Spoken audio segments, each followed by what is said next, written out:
Top 10 movies of Kannada 2024. Hi hello ಎಲ್ಲರಿಗೂ ನಮಸ್ತೆ. 2024ರಲ್ಲಿ release ಆದಂಥ ಕನ್ನಡ ಸಿನಿಮಾಗಳಲ್ಲಿ ನನಗೆ ಹಿಡಿಸಿದ ಟಾಪ್ 10 ಸಿನಿಮಾಗಳು ಯಾವುವು ಅಂತ ನೋಡೋಣ. ಅದಕ್ಕಿಂತ ಮುಂಚೆ ಇನ್ನೂ ಯಾರ್ಯಾರು ನಮ್ಮ ಚಾನಲ್ಗೆ ಸಬ್ಸ್ಕ್ರೈಬ್ ಮಾಡಿಲ್ವೋ ಬೇಗ ಸಬ್ಸ್ಕ್ರೈಬ್ ಮಾಡಿ, ಹಾಗೆ ಬೆಲ್ ಬಟನ್ ಕೂಡ ಕ್ಲಿಕ್ ಮಾಡಿ. Number 10 laughing Buddha. ಈ ಮೂವಿಯ ಒನ್ಲೈನ್ ಸ್ಟೋರಿ, ಗೋವರ್ಧನ್ ಅನ್ನೋ ಒಬ್ಬ ಹೆಡ್ ಕಾನ್ಸ್ಟೇಬಲ್ ನೀರೂರಿನ ಪೊಲೀಸ್ ಠಾಣೆಯಲ್ಲಿ ಕೆಲಸ ಮಾಡ್ತಿರ್ತಾನೆ. ಇವನು ಕೆಲಸಕ್ಕಿಂತ ಜಾಸ್ತಿ ಊಟನೇ ಲವ್ ಮಾಡ್ತಿರ್ತಾನೆ. ಅದರಿಂದ ಇವನಿಗೆ ಬರೋ ಚಾಲೆಂಜಸ್ನ ಹೇಗೆ ಫೇಸ್ ಮಾಡ್ತಾನೆ ಅನ್ನೋದೇ ಸಿನಿಮಾ. ಒಂದು ಕಾಮಿಡಿ ಎಂಟರ್ಟೈನರ್. ನೋಡಿ ಬಹಳ ದಿನ ಆಗಿದೆ ಅಂದರೆ ಈ ಮೂವಿನ ನೀವು ಆರಾಮಾಗಿ ನೋಡ್ಬೋದು. ಪ್ರೈಮ್ ವಿಡಿಯೋದಲ್ಲಿ ಸ್ಟ್ರೀಮ್ ಆಗ್ತಿದೆ. ನಂಬರ್ 9 ಇಬ್ಬನಿ ತಬ್ಬಿದ ಇಳೆಯಲ್ಲಿ. ಇದು ರಕ್ಷಿತ್ ಶೆಟ್ಟಿ ಅವರ ಡೈರೆಕ್ಷನ್ ಟೀಮ್ನ 7 ಓಡ್ಸ್ನಲ್ಲಿ ಒಬ್ಬರಾದಂಥ ಚಂದ್ರಜಿತ್ ಬೆಳ್ಳಿಯಪ್ಪರವರ ಮೊದಲ ನಿರ್ದೇಶನದ ಚಿತ್ರ. ಈ ಮೂವಿಯಲ್ಲಿ ವಿಹಾನ್, ಅಂಕಿತಾ ಅಮರ್ ಹಾಗೂ ಮಯೂರಿ ನಟರಾಜ್ ಅವರು ಲೀಡ್ ರೋಲ್ನಲ್ಲಿ ನಟಿಸಿದ್ದಾರೆ. ಒಂದೊಳ್ಳೆ ಲವ್ ಸ್ಟೋರಿನ ನೀವು ನೋಡ್ಬೇಕನ್ಸಿದ್ರೆ ಈ ಮೂವಿನ ನೀವು ಪ್ರೈಮ್ ವಿಡಿಯೋದಲ್ಲಿ ನೋಡ್ಬೋದು. ನಂಬರ್ 8 ಬಗೀರ. ಇದು ಶ್ರೀಮುರಳಿ ಅವರ ಕಂಬ್ಯಾಕ್ ಮೂವಿಯಾಗಿತ್ತು.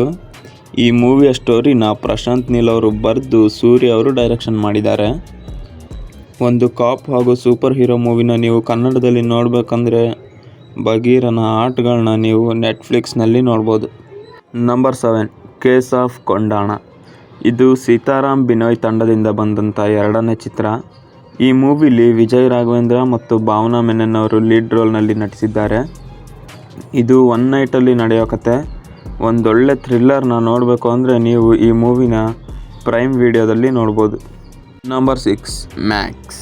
ಇದು ಈ ವರ್ಷ ಬರಡಾಗಿದ್ದ KFIಗೆ ಲಾಸ್ಟಲ್ಲಿ ಬಂದು ಚೀಲ್ಡ್ ಬೀರ್ ಕುಡಿಸಿದಂಥ ಸಿನಿಮಾ. ಇನ್ಸ್ಪೆಕ್ಟರ್ ಅರ್ಜುನ್ ಮಹಾಕ್ಷಯ್ ಅವರು ಹೊಸ ಸ್ಟೇಷನ್ಗೆ ರಿಪೋರ್ಟ್ ಮಾಡಬೇಕಾಗಿರುತ್ತೆ. ಆದರೆ ಅವರು ಒಂದಿನ ಮುಂಚೆನೇ ಸ್ಟೇಷನ್ಗೆ ಹೋಗ್ತಾರೆ. ಹೋದ್ಮೇಲೆ ಅಲ್ಲಿ ಯಾವ್ಯಾವ ಥರ ಪ್ರಾಬ್ಲಮ್ ಆಯಿತು, ಇಲ್ಲಿನ ಹೀರೋ ಅದನ್ನೆಲ್ಲ ಹೇಗೆ ಸಾಲ್ವ್ ಮಾಡ್ತಾನೆ ಅನ್ನೋದೇ ಈ ಮೂವಿ. ಒಂದು ಮಾಸ್ ಎಂಟರ್ಟೈನರ್ನ ನೀವು ನೋಡಬೇಕು ಅಂದರೆ ಈ ಮೂವಿನ ನೀವು ಥಿಯೇಟರ್ನಲ್ಲೇ ನೋಡಬೇಕು. ಮ್ಯಾಕ್ಸಿಮಮ್ ಎಂಟರ್ಟೈನ್ಮೆಂಟ್ ಸಿಗೋದಂತೂ ಪಕ್ಕ. ನಂಬರ್ 5 ರೂಪಾಂತರ. ಒಂದು ಡಿಸ್ಟ್ರಾಯ್ ಆಗಿರೋ ಜಗತ್ತಲ್ಲಿ ಗನ್ ಪಾಯಿಂಟ್ನಲ್ಲಿ ಕುಳಿತಿರೋ ಒಬ್ಬ ಮುದುಕ ಅವನ ಜೀವನ ಉಳಿಸ್ಕೋಬೇಕಂದ್ರೆ ಕತೆನ ಹೇಳಲೇಬೇಕು. ಅವರು ಹೇಳೋ ಆ 4 ಕತೆನೇ ರೂಪಾಂತರ. ಈ ಮೂವಿನ ಮಲಯಾಳಂನ ಮಿಥಿಲೇಶ್ ಅವರು ಡೈರೆಕ್ಟ್ ಮಾಡಿದ್ದಾರೆ. ನಮ್ಮ ರಾಜ್ ಶೆಟ್ಟಿ ಅವರು ಕೂಡ ಒಂದು ಕಥೆಯಲ್ಲಿ ಬಂದು ಹೋಗ್ತಾರೆ. ಈ ಮೂವಿ ಪ್ರೈಮ್ ವಿಡಿಯೋದಲ್ಲಿ ಸ್ಟ್ರೀಮ್ ಆಗ್ತಿದೆ. ಖಂಡಿತ ಒಂದು ಸಲ ನೋಡಿ, ಇಷ್ಟ ಆಗುತ್ತೆ. Number 4 UI. ಈ ಮೂವಿ ಬಗ್ಗೆ ಹೆಂಗೆ ಹೇಳ್ಬೇಕಂತ ಗೊತ್ತಾಗ್ತಿಲ್ಲ. ಇದು ಒಂಥರ ವಿಚಿತ್ರ ಮೂವಿ, ಯಾಕಂದರೆ ಇದು ಉಪೇಂದ್ರ ಅವರ ಡೈರೆಕ್ಷನಲ್ ಮೂವಿ. ಇದು ಇನ್ನೂ ಥಿಯೇಟರಲ್ಲಿ ರನ್ ಆಗ್ತಿದೆ. ನೋಡಿ ಬಂದು ನೀವೇ ನಂಗೆ ಹೇಳಿ ಈ ಮೂವಿ ಹೆಂಗಿದೆ ಅಂತ. Number 3 blink. ಇದು ದೀಕ್ಷಿತ್ ಶೆಟ್ಟಿ ಅವರು ಲೀಡ್ ರೋಲಲ್ಲಿ ಇರೋ ಸಿನಿಮಾ. ಇದನ್ನು ಶ್ರೀನಿಧಿ ಬೆಂಗಳೂರು ಅವರು ಡೈರೆಕ್ಟ್ ಮಾಡಿದ್ದಾರೆ. ಇದು ಒಂದು ಸೈಫೈ ಥ್ರಿಲ್ಲರ್ ಮೂವಿ. ಈ ಮೂವಿಯ ಒನ್ಲೈನ್ ಸ್ಟೋರಿ, ಅಪ್ಪನೇ ಮಗ, ಮಗನೇ ಅಪ್ಪ. ನಾನು ಹೇಳಿದ್ದು ನಿಮ್ಗೆ ಅರ್ಥ ಆಗಿಲ್ಲ ಅಂದರೆ ಹೋಗಿ ಮೂವಿ ನೋಡಿ, ಅರ್ಥ ಆಗುತ್ತೆ. ನಂಬರ್ 2 ಶಾಕಾಹಾರಿ. ಈ ಮೂವಿನ ಯಾರಾದರೂ ನೋಡಿದ್ರೆ ಇದು ಡೆಬ್ಯೂ ಡೈರೆಕ್ಟರ್ ಮಾಡಿರೋದು ಅಂತ ಖಂಡಿತ ಹೇಳಲ್ಲ. ಇಲ್ಲಿ ರಂಗಾಯಣ ರಘು ಅವರು ಒಂದು ಹಳ್ಳಿಲಿ ಹೋಟೆಲ್ನ ನಡೆಸ್ತಿರ್ತಾರೆ.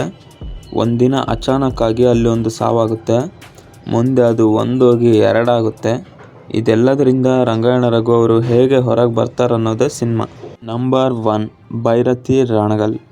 ಎಲ್ಲರಿಗೂ ಗೊತ್ತಿರೋ ಹಾಗೆ ಇದು ಮಫ್ತಿ ಸಿನಿಮಾದ ಪ್ರೀಕ್ವೆಲ್. ಭೈರತಿ ರಣಗಲ್ ಅನ್ನೋ ಆ ಸಾಮ್ರಾಜ್ಯನ ಹೇಗೆ ಕಟ್ತಾನೆ ಅನ್ನೋದೇ ಇಲ್ಲಿನ ಸ್ಟೋರಿ.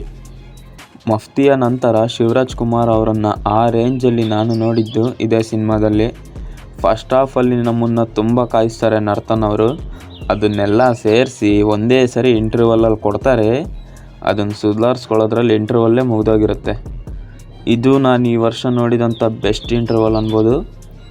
ಮೂವಿಯ ಕ್ಲೈಮ್ಯಾಕ್ಸಲ್ಲಿ ಮಫ್ತಿ 2 ಬಗ್ಗೆ ಕೂಡ ಸ್ವಲ್ಪ ಹಿಂಟ್ ಕೊಡ್ತಾರೆ. ಸೊ ಇವಾಗಿದ್ದು ನಾನು ಈ ವರ್ಷ ನೋಡಿದ ಟಾಪ್ 10 ಕನ್ನಡ ಸಿನಿಮಾಗಳು. ನಿಮಗೆ ಯಾವ್ಯಾವ ಇಷ್ಟ ಆಯಿತು ಕಮೆಂಟ್ ಮಾಡಿ. ನೆಕ್ಸ್ಟು ಟಾಪ್ 10 ವರ್ಸ್ಟ್ ಸಿನಿಮಾಗಳ ಜೊತೆ ಸಿಗ್ತೀನಿ.